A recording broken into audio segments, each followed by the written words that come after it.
I am really thinking what to speak here. Many of the things, whatever has to be said, have been already told.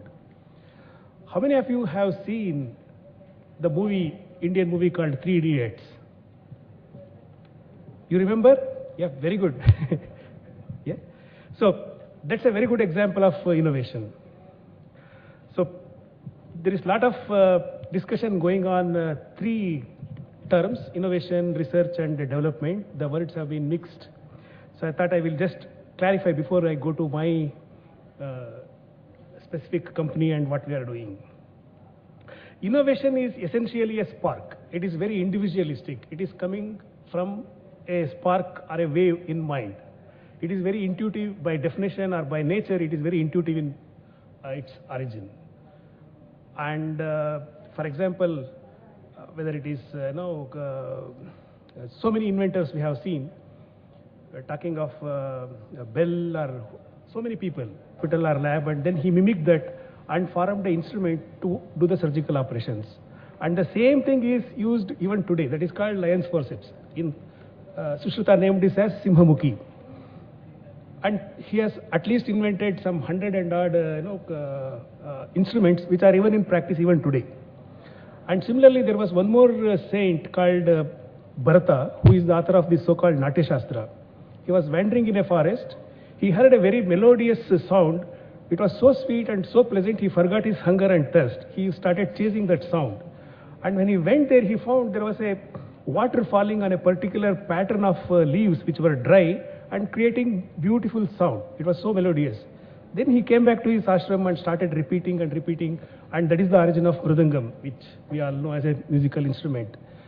So as recently as in 1600, 1700, people in the Maharashtra and even Tamil Nadu, they saw there is a problem of using the plow. So they came out with this concept of drill plow, which basically rotates the earth, the surface of the earth. In plowing, you have to rotate the earth, otherwise there is not good plowing. So the British, when they were in India, they found Indians are using this novel technique of rotating the earth, and then they sent back the pictures, etc. And all this is documented by one Sri Dharampal, who has written a book on this history of science and technology in India. So what I am telling is, right from the very early days till as recently as some 200 years back, there was a very strong innovation culture in India. But today, I must say, in spite of this whole discussion yesterday and today about this India having this ecosystem or potential, etc., if you take innovation as the key, the Indian social ecosystem is not prone for that. We want to be still very conformist. My father wanted me to go to school, do something. So we want to be in the formal way. I'm not telling it is bad, but the culture or the ecosystem or the spirit of innovation in this country is still having some trouble. It's not that it is very great in other cultures. I'm also aware of that. But innovation is a different type of process, and then research is a little more formal. It calls for a formal process, it calls for an approach, it calls for a procedural way of doing things. Okay, we are somewhat okay in that. Even there, in the current generation, I can see there is a lot of problem with adhering to the process. As a culture, as a community, we Indians are not really, in the current generation at least, we are having significant problems in adhering to the systems, process, and doing things in a methodical way. This means the efficacy of our research, that will be very limited. I'm maybe telling certain things which are totally out of context and out of the tempo of whatever is being discussed since yesterday, but I thought I should say this rather than go with the tempo. Whereas development is much more systematic, much more streamlined, and it can be done 1, 2, 3, 4, A, B, C, D, X, Y, Z. So then it is more easy. And what is happening in all these, whether it is IT or software development or contract research or contract engineering service, which we are all doing, it's all in the area of this development. So in India, if I can summarize, innovation is very less, research is somewhat okay, and development is quite okay, quite good. So this is the kind of thing. So in these, the small industries have a capability. There are many small industries who have this innovation spark, and I feel that there are no mechanisms to support from the government or from the industry.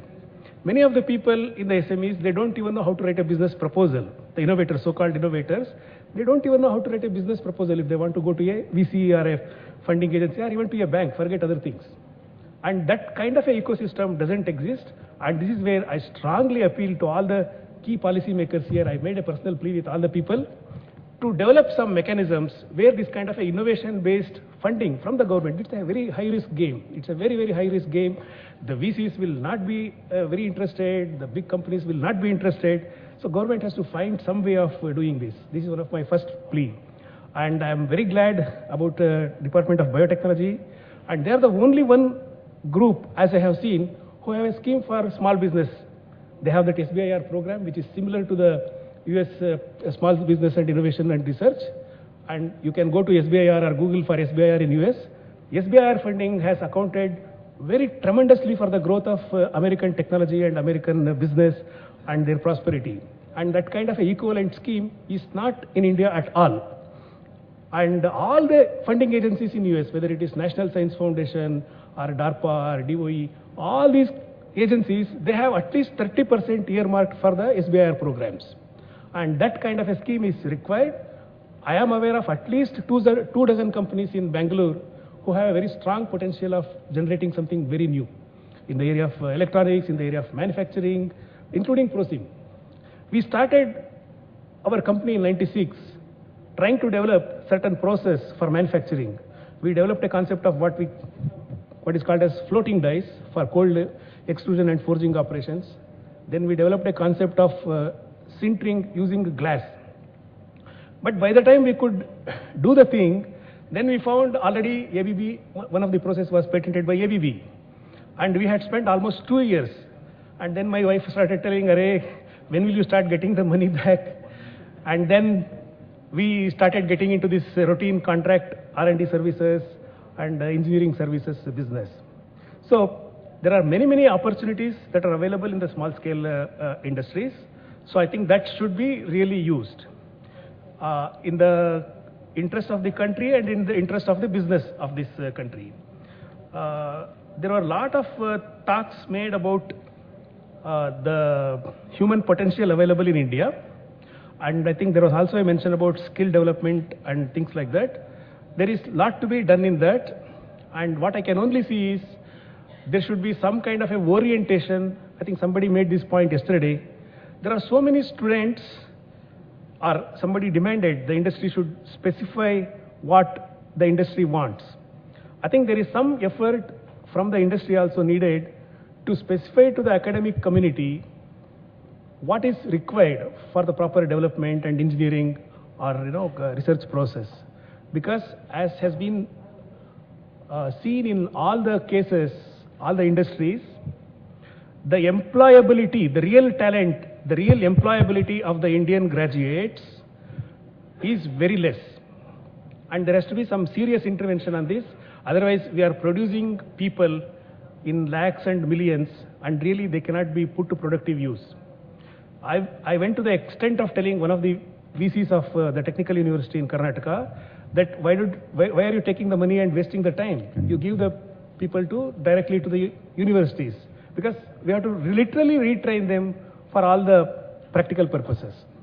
So there is a very strong requirement in upgrading the education system to meet these research development and innovation spirits. Forget that even for doing the routine job, they have to be skilled, they have to be trained. So I think I am totally differing from the theme of these sessions that have been going on, but I want to make these strong points, two strong points, that there is a very severe urgent need for intervention from government for encouraging the innovation in the small sector, to bring certain end result oriented education system in the country, and also to make sure that the SME potential is recognized. There is no even scheme for that in the R&D. So thank you very much.